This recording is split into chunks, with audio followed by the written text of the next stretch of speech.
नमस्कार दोस्तों, crime stories channel पर मैं राजेश आपका स्वागत करता हूं।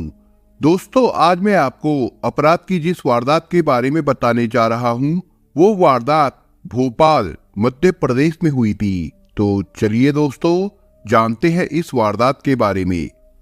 30 जनवरी 2017 को पश्चिम बंगाल के बांकुरा जिले से क्राइम ब्रांच की एक टीम भोपाल आई। 5 सदस्य इस टीम का नेतृत्व बांकुरा क्राइम ब्रांच के टीआई अमिताभ कुमार कर रहे थे। उनके साथ सब इंस्पेक्टर कौशिक हजरत और संदीप बनर्जी के अलावा एएसआई चंद्रवाला भी थी। इस टीम के साथ एक स्मार्ट और खूबसूरत युवक आयुष सत्यम भी था, जो काफी परेशान लग रहा था। भोपाल स्टेशन पर उतरकर ये टीम सीधे गोविंदपुरा इलाके के सीएसपी वीरेंद्र कुमार मिश्रा के पास पहुंची और उन्हें सिलसिलेवार सारी बात बताकर अपने आने की वजह बताई। अमिताभ ने वीरेंद्र मिश्रा को बताया कि एक युवती आकांक्षा शर्मा, जो कि उनके साथ आए आयुष सत्यम की बड़ी बहन है, रहस्यमयी तरीके से गायब है। उसके घर वालों ने 5 जनवरी को उसकी गुमशुदगी की रिपोर्ट दर्ज करवाई थी। उन लोगों ने उदयन दास नाम के एक युवक पर संदेह व्यक्त किया है। पश्चिम बंगाल की पुलिस टीम ने यह भी बताया कि आकांक्षा का मोबाइल चालू है और उसकी लोकेशन भोपाल के साकेत नगर की आ रही है। अमिताभ कुमार ने यह भी बताया कि 28 साल की आकांक्षा ने जयपुर के नजदीक स्थित वन स्टडी से एमएससी इलेक्ट्रॉनिक्स से डिग्री ली थी। उसके पिता Shivendra Sharma United bank of India में चीफ मैनेजर है। जून 2016 में आकांक्षा ने घर वालों को बताया था कि अमेरिका में उसकी जॉब लग गई है और वो अमेरिका जा रही है। पासपोर्ट बनवाने की बात कहकर वो दिल्ली चली गई थी। इसके पहले कुछ दिनों तक वो दिल्ली की एक कंपनी में नौकरी भी कर चुकी थी। आजकल के युवाओं के लिए विदेश में नौकरी करना अब कोई बड़ी बात नहीं रह गई है। ज्यादातर माँ बाप की तरफ से उन्हें कैरियर चुनने के मामले में छूट मिली होती है। 24 जून 2016 को आकांक्षा नौकरी के लिए कथित रूप से न्यूयॉर्क चली गई थी। जुलाई तक तो वो फोन पर घर वालों से बातें करती रही, लेकिन फिर व्यस्तता का बहाना बनाकर उन्हें टालने लगी थी। मोबाइल फोन पर घर वालों से उसकी आखिरी बार बात 20 जुलाई को हुई थी। इसके बाद आकांक्षा ने वॉइस कॉल करना बंद कर दिया और मैसेज के जरिए चैट करने लगी थी। इससे शिवेंद्र शर्मा को तसल्ली तो थी, लेकिन पूरी तरह नहीं। उन्हें बेटी को लेकर कुछ कुछ आशंकाएं भी होने लगी थी। उनकी परेशानी तब बढ़ी जब मैसेज के जरिए भी बात होना बंद हो गया। इस पर उन्होंने 5 जनवरी 2016 को बांकुरा थाने में आकांक्षा की गुमशुदगी की रिपोर्ट दर्ज करवा दी। दरअसल बात उतनी मामूली भी नहीं थी जितनी दिख रही थी। शिवेंद्र और उनका बेटा अपने स्तर पर आकांक्षा को ढूंढ रहे थे। जब कहीं से कोई सुराग नहीं मिला तो पुलिस ने अपनी साइबर सेल के जरिए आकाश के मोबाइल फोन की लोकेशन ट्रेस की। पता चला कि उसके फोन की लोकेशन भोपाल की आ रही है। इसके कुछ दिन पहले शिवेंद्र शर्मा एक उम्मीद लेकर भोपाल आए थे। मोबाइल फोन पर हुई बात के आधार पर वो उद्यन के घर MIG 62 sector 3A Saket Nagar Bhopal पहुंचे और उससे आकांक्षा के बारे में पूछताछ की। उद्यन को वो पहले से जानते थे, क्योंकि वो आकांक्षा का बेस्ट फ्रेंड था। उद्यन ने ये तो नहीं कहा कि वो आकांक्षा को नहीं जानता, लेकिन गोल मोल बातें बनाकर वो शिवेंद्र शर्मा को टरकाने में जरूर कामयाब रहा था। शिवेंद्र शर्मा को उद्यन की बातों पर पूरी तरह विश्वास नहीं हुआ था, लेकिन वो कर ही क्या सकते थे। शिवेंद्र शर्मा को मायूस लौटाने के बाद उद्यन का माथा ठनकने लगा था। कुछ दिन बाद वो सीधे कोलकाता स्थित शिवेंद्र के घर जा पहुंचा और 2 दिनों तक वहीं पर रुका। आकांक्षा के बारे में शिवेंद्र और उनकी पत्नी शशिकला की चिंता का भागीदार बनकर उसने उन्हें भरोसा दिलाया कि आकांक्षा चूंकि उसकी अच्छी फ्रेंड है, इसलिए वो उसे ढूंढने में उनकी हर संभव हेल्प करेगा। उसी दौरान शिवेंद्र ने यह महसूस किया कि उद्यन असामान्य व्यवहार कर रहा है और उनके घर आने के बाद ठीक से सोया भी नहीं है। इससे उनका शक यकीन में बदल गया कि जरूर कोई गड़बड़ है। ये उनके लिए एक और संदिग्ध बात थी कि उद्यन बेवजह शशिकला से जिद करता रहा कि किचन में जाकर वो खुद चाय बनाएगा। जाहिर है सहज होने की कोशिश पे उद्यन कुछ ज्यादा ही असहज हो गया था। ये बात शर्मा दंपति से छिपी नहीं रह सकी थी। खूबसूरत बिंदास और महत्वाकांक्षी आकांक्षा और उद्यन के इस कनेक्शन को लेकर बांकुरा और भोपाल पुलिस के बीच लंबी बातचीत हुई, जिसका निष्कर्ष ये निकला कि कहीं कुछ जरूर गड़बड़ है। इस गड़बड़ का पता लगाने के लिए पुलिस टीम ने जो योजना तैयार की, उसका पहला चरण उद्यन के बारे में खुफिया तरीके से जानकारियां इकट्ठा करने के साथ साथ उसकी निगरानी करना भी था। 31 जनवरी और 1 फरवरी को पुलिस टीम ने उद्यन की रेकी की। इस कवायद में पुलिस को जो जानकारियां मिली वे चौंका देने वाली थी। उद्यन आस पड़ोस में किसी से भी मिलता जुलता नहीं था, अलबत्ता वो बेहद विलासी जिंदगी जी रहा था। उसके पास महंगी कारें, ऑडी और मर्सिडीज थी। पुलिस वालों को उसकी जिंदगी और हरकतें हद से ज्यादा रहस्यमयी लगी। साकेत नगर वाला मकान जिसमें वो रहता था, उसका नीचे का हिस्सा उसने ब्रह्म कुमारी आश्रम को किराए पर दे रखा था। इन 2 दिनों में वो अपनी एक गर्लफ्रेंड पूजा अटवानी के साथ काबिल और रईस फिल्में देखने सिनेमा हॉल भी गया था। पुलिस वालों ने दोनों फिल्में उसके पीछे वाली सीट पर बैठकर देखी थी, जिसकी उसे भनक तक नहीं लगी। 2 फरवरी को पुलिस वाले जब उसके घर पहुंचे तो ताला बाहर से बंद था, लेकिन उदयन अंदर मौजूद था। ताला बंद होने के बावजूद पुलिस वालों ने दरवाजा खटखटाया तो अंदर किसी के होने की आहट मिली। किसी अनहोनी से बचने के लिए बांकुरा पुलिस टीम ने गोविंदपुरा थाने से भी पुलिस बुला ली। उदयन अंदर है, पुलिस ये जान चुकी थी। उसे पकड़ने के लिए गोविंदपुरा थाने के एएसआई सत्येंद्र सिंह कुशवाहा छत के रास्ते होकर नीचे गए और उदयन का हाथ पकड़कर उससे मुख्य दरवाजा खुलवाया। पुलिस टीम जब अंदर दाखिल हुई तो वहां का नजारा देखकर चौंक गई। कमरों का इंटीरियर बहुत अच्छा था। हर कमरे में एलसीडी लगे थे, पर पूरा घर अस्त व्यस्त पड़ा था। ऐसा लग रहा था जैसे वहां मुद्दत से साफ सफाई नहीं की गई है। पुलिस ने उद्यन से आकांक्षा के बारे में पूछा तो वो खामोश रहा।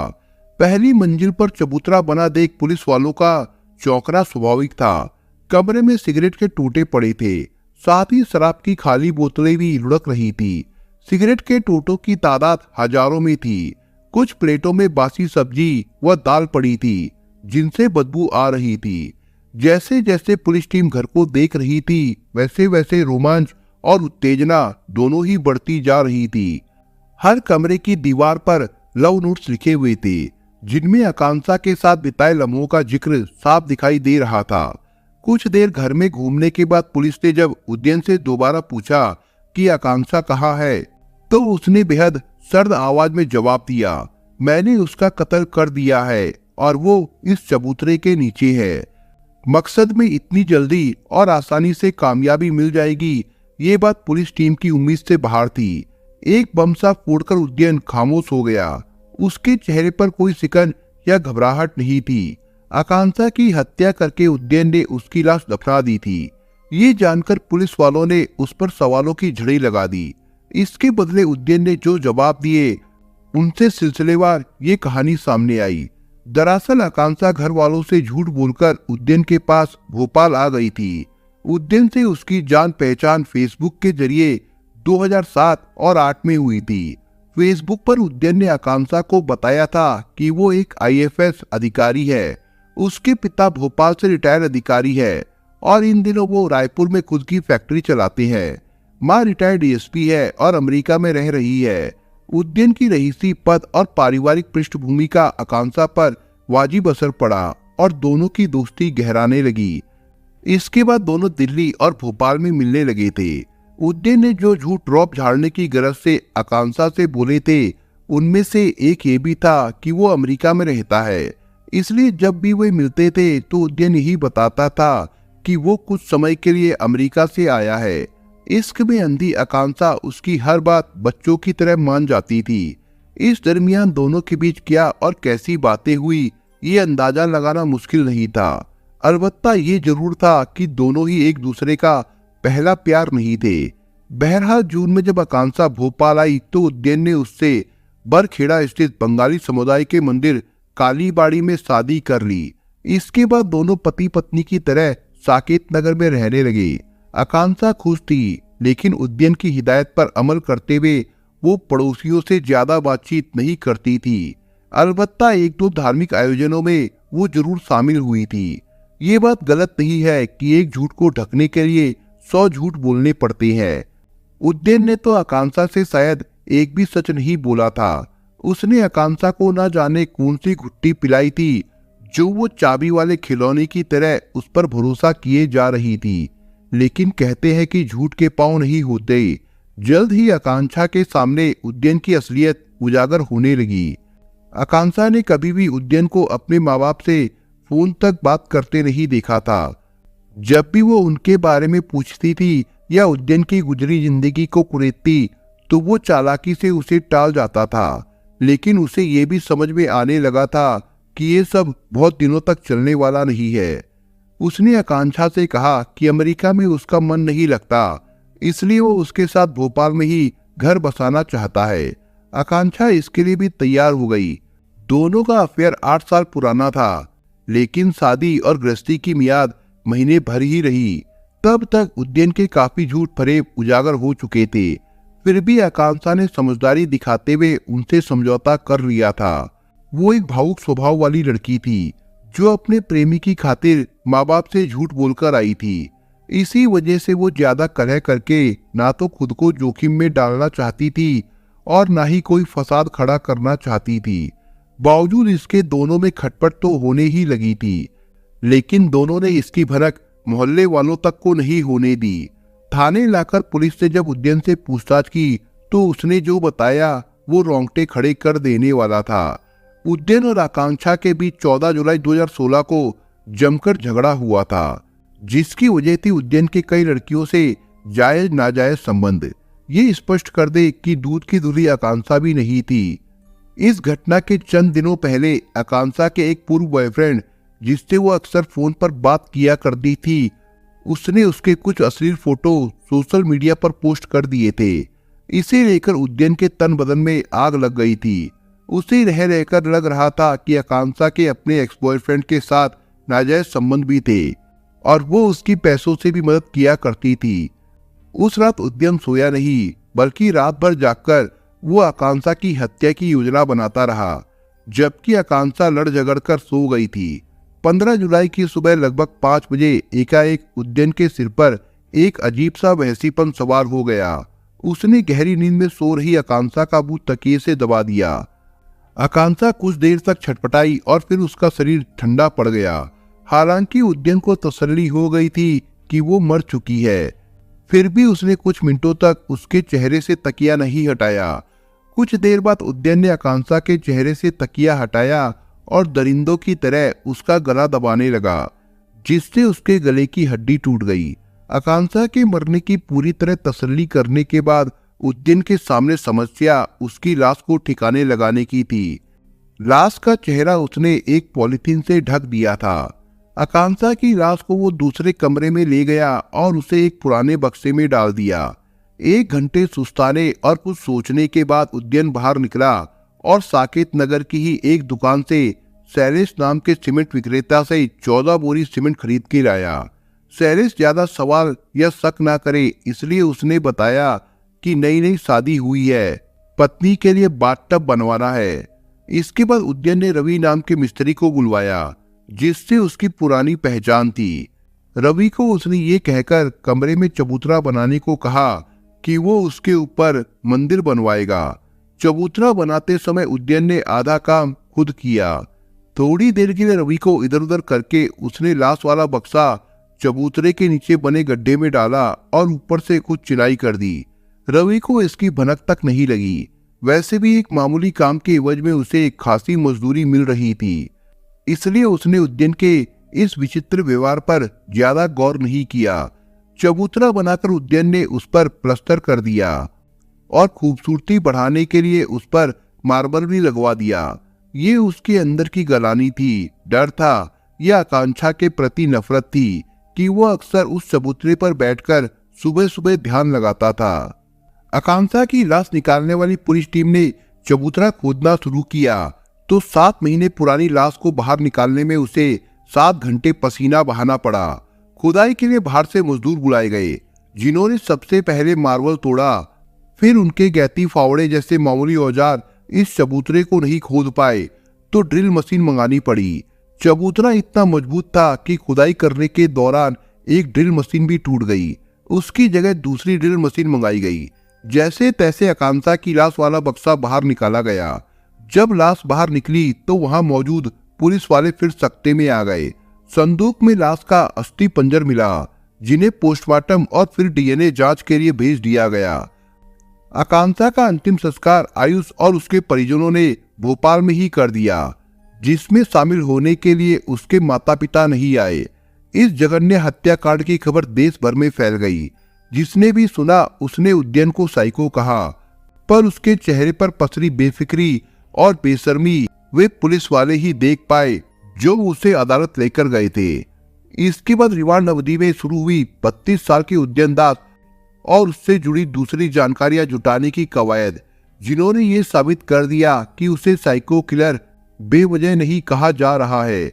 उद्यन के पड़ोसियों की नजर में वो अजीबोगरीब यानी असामान्य व्यक्ति था, जो खुद को दुनिया से छिपाकर रखना चाहता था। दरअसल वो अपनी बुरी एक काल्पनिक दुनिया में रहता था और उसे ही सच मान बैठा था। सुबह सुबह जब साकेत नगर में रहने वाले सबरान और धनवान लोगों के घरों से नाश्ता बनने की खुशबू आती थी, तब उद्यन के घर से गांजे की गंध आ रही होती थी। उद्यन की कोई नियमित या तयशुदा दिनचर्या नहीं थी। वो अक्सर शराब के नशे में धुत रहता था। पड़ोसियों के लिए वो एक रहस्य था। कभी कभार बात भी करता तो खुद को इंटेलिजेंस ब्यूरो का अफसर बताता था। साथ ही जल्द ही अमेरिका शिफ्ट होने की बात भी करता था। वो ऐसा शायद इसलिए करता था कि लोग उसकी सही जिंदगी के बारे में ज्यादा सिर न खपाए। महंगी कारों का मालिक उद्यन कभी कभार ऑटो रिक्शा में भी आता जाता दिखता था और रिक्शा चालक को 20-25 रुपए की जगह 500 रुपए थमा दिया करता था। नजदीक की दुकान से वो मैगी, दूध, बिस्किट जैसे आइटम लाता रहता और दुकानदार को एक मुश्त भुगतान करता था। पुलिस वालों ने जब उसके माँ बाप के बारे में पूछा तो वो खामोश रहा। इस खामोशी में एक और तूफान छिपा था। आकांक्षा के कत्ल और लाश बरामदगी में उलझी पुलिस को इतना ही पता चला था कि उद्यन के पिता का नाम बीके दास है और वे भोपाल के भेल के रिटायर्ड अफसर है और मां इंद्राणी भी सरकारी कर्मचारी रह चुकी है। जब आकांक्षा की लाश बरामद हो गई और उद्यन ने जुर्म कबूल कर लिया तो पुलिस का ध्यान उद्यन से जुड़ी दूसरी बातों पर गया। काफी बवंडर मच जाने के बाद भी उसका कोई हमदर्द या दोस्त तो क्या कोई सगा संबंधी भी सामने नहीं आया। ये एक हैरानी की बात थी। रिमांड पर लेने के बाद पुलिस से जब सख्ती बरती तो उद्यन बार बार बयान बदलता रहा। जब उसके दिल्ली आईआईटी से पढ़ने की बात भी झूठी निकली तो पुलिस वालों का माथा ठनका कि ये हत्यारा पागल ही नहीं बल्कि सातिर भी है। जब उसके माँ बाप के फोन नंबर मांगे गए तो पहले तो वो मुकर गया कि उनके नंबर उसके पास नहीं है, लेकिन फिर दबाव पड़ने पर उसने मां इंद्राणी का एक नंबर दिया जो बंद जा रहा था। 2 मकानों के किराए और मां की पेंशन से रईसी से जिंदगी गुजारने वाला उद्यन कह रहा था कि उसकी मां अमेरिका में है, लेकिन अब उसकी बातें, बयान और चेहरा साफ साफ चुगली कर रहे थे कि वो झूठ बोल रहा है। लिहाजा पुलिस ने उसके साथ सख्ती की, जो कामयाब रही।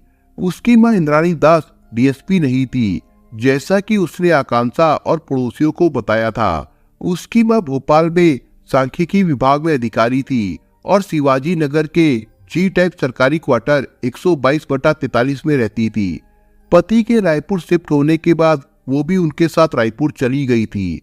दरअसल उद्यन की कोशिश ये थी कि पुलिस वालों का ध्यान और कार्रवाई आकांक्षा के कत्ल में ही उलझ कर रह जाए।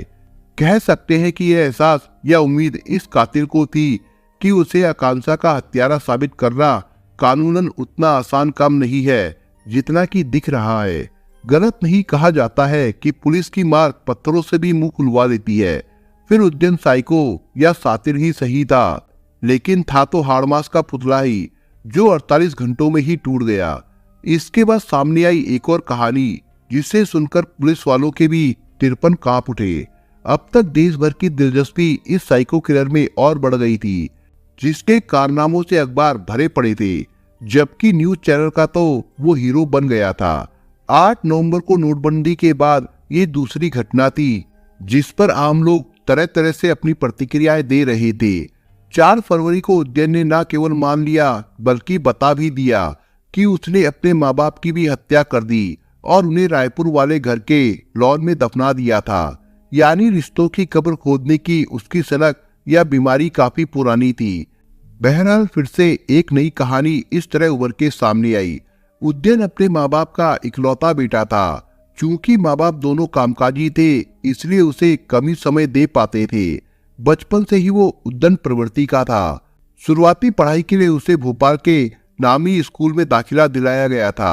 पढ़ाई लिखाई में उसका मन नहीं लगता था और वो अक्सर अकेले रहना पसंद करता था।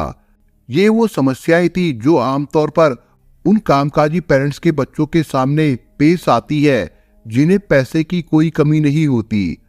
उदयन जब 7वीं कक्षा में था तब उसने स्कूल में दीवार पर मार मारकर एक सहपाठी का सिर फोड़ दिया था, जिसकी वजह से उसे स्कूल से निकाल दिया गया था।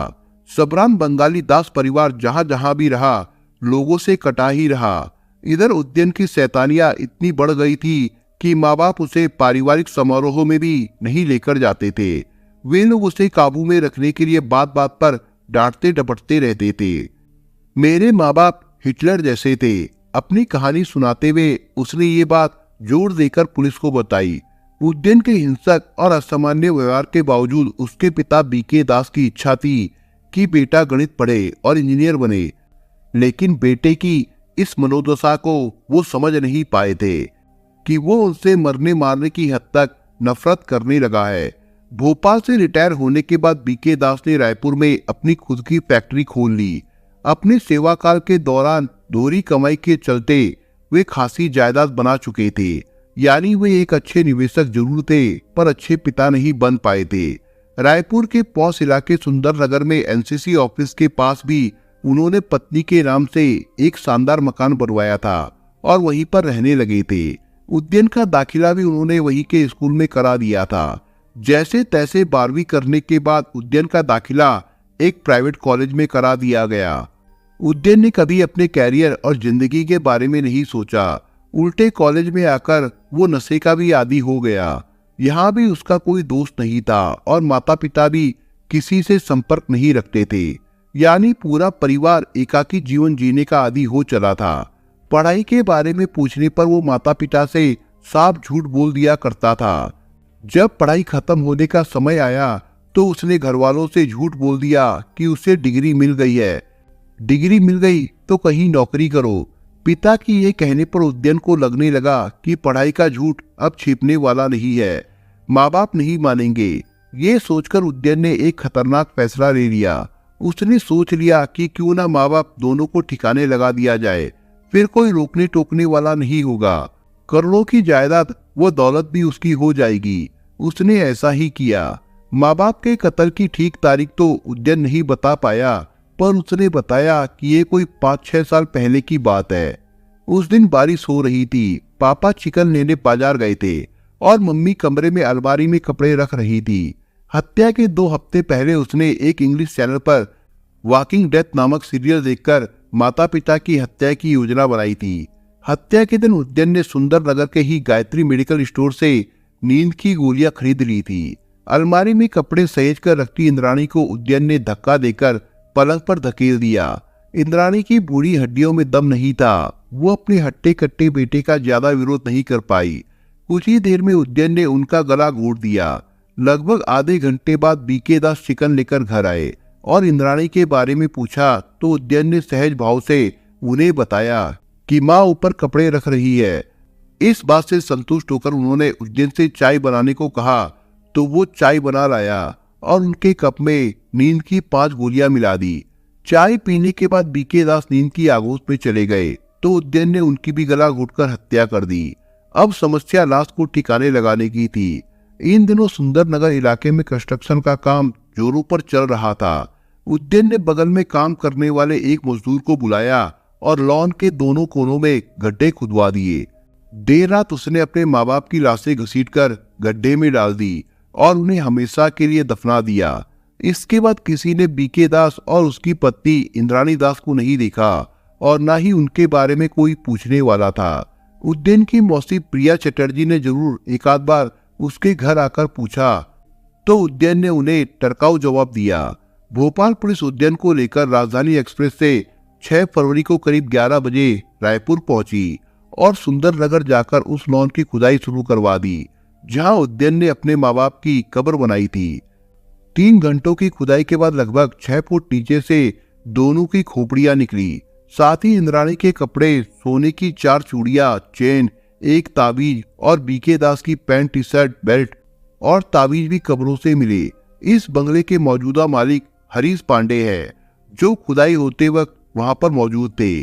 उन्होंने ये मकान उद्यन से सुरेंद्र दुआ नाम के ब्रोकर के जरिए खरीदा था। 1800 वर्ग फीट पर बने इस मकान का सौदा 30 लाख रुपए में हुआ था, जो कि उन्हें सस्ता लगा था। हरीश ने जब ये मकान खरीदा था तब यहाँ बगीचा नहीं था, बल्कि खाली जमीन थी, जिस पर उन्होंने काली मिट्टी डालकर गार्डन बनवा लिया था। उस समय उन्होंने सपने में भी नहीं सोचा होगा कि उद्यन के माँ बाप की कब्रें यहाँ पर बनी हुई है। दोपहर 2:30 बजे तक खुदाई का काम पूरा हो गया और सारे सबूत मिल गए। रायपुर पुलिस ने उद्यन के खिलाफ माँ बाप की हत्या का मामला दर्ज कर लिया। उद्यन अब चर्चा के साथ साथ शोध का भी विषय बन गया था। 3 राज्यों मध्य प्रदेश, छत्तीसगढ़ और पश्चिम बंगाल की पुलिस ने उसके खिलाफ हत्या, अपहरण व धोखाधड़ी जैसे दर्जन भर मामले दर्ज किए हैं। रायपुर से उसे बांकुरा पुलिस बंगाल ले आई, फिर उसे वापस रायपुर लाया गया। जाहिर है सब कुछ साफ होने तक उद्यन रिमांड पर भोपाल, रायपुर और कोलकाता के बीच झूलता रहेगा।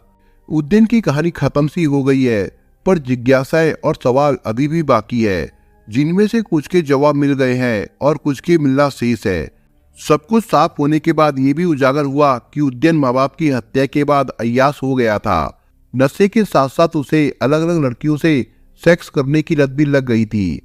फेसबुक पर उसके 100 से भी ज्यादा अकाउंट थे, जिनकी प्रोफाइल में खुद को वो बड़ा कारोबारी बताकर लड़कियों को फंसाता था। उद्यन की 1-2 नहीं बल्कि 40 गर्लफ्रेंड थी, जो उसकी हवस पूरा करने के काम आती थी। इनमें कई अच्छे घरों की लड़कियां भी शामिल थी। उद्यन का प्यार दिखावा भर होता था। साल 6 महीने में ही एक लड़की से उसका जी भर जाता था और उसे वो बासी लगने लगती थी। फिर किसी न किसी बहाने वो उसे छोड़ देता था। अब तक 14 ऐसी लड़कियों की पहचान हो चुकी है, जिनके उद्यन के साथ अंतरंग संबंध थे। शराब और ड्रग्स के आदि उद्यन ने माँ बाप का पैसा जमकर अय्यासियों में उड़ाया। ऐसा मामला पहले न मनोवैज्ञानिकों ने देखा है, न ही वकीलों ने और न ही उन पुलिस वालों ने जिनका वास्ता कई अनूठे अपराधियों से पड़ता है। सबके सब उद्यन दास की हकीकत जानकर हैरान है। दास दंपति ने मेहनत करके जो पैसा कमाया था, शायद ये सोचकर कि बुढ़ापा आराम से बेटे, बहू और पोते के साथ गुजरेगा, लेकिन उसी बेटे ने उनका बेरहमी से कत्ल कर दिया और उनकी अस्थियां तक लेने से मना कर दिया। उद्यन की परवरिश का मामला एक गंभीर विषय है, जिस पर काफी सोच समझकर बोलने और सोचने की जरूरत है, क्योंकि हत्या जैसे संगीन जुर्म की वजह बचपन के एकाकीपन, किशोरावस्था की हिंसा और जवानी की क्रूरता को नहीं ठहराया जा सकता। दोस्तों, आप अगर चैनल पर नए हो तो आप चैनल को सब्सक्राइब करने के साथ कमेंट बॉक्स में इस कहानी के बारे में अपने विचार जरूर लिखिएगा। मिलता हूं एक नई कहानी के साथ, तब तक के लिए अपना ख्याल रखिएगा। धन्यवाद।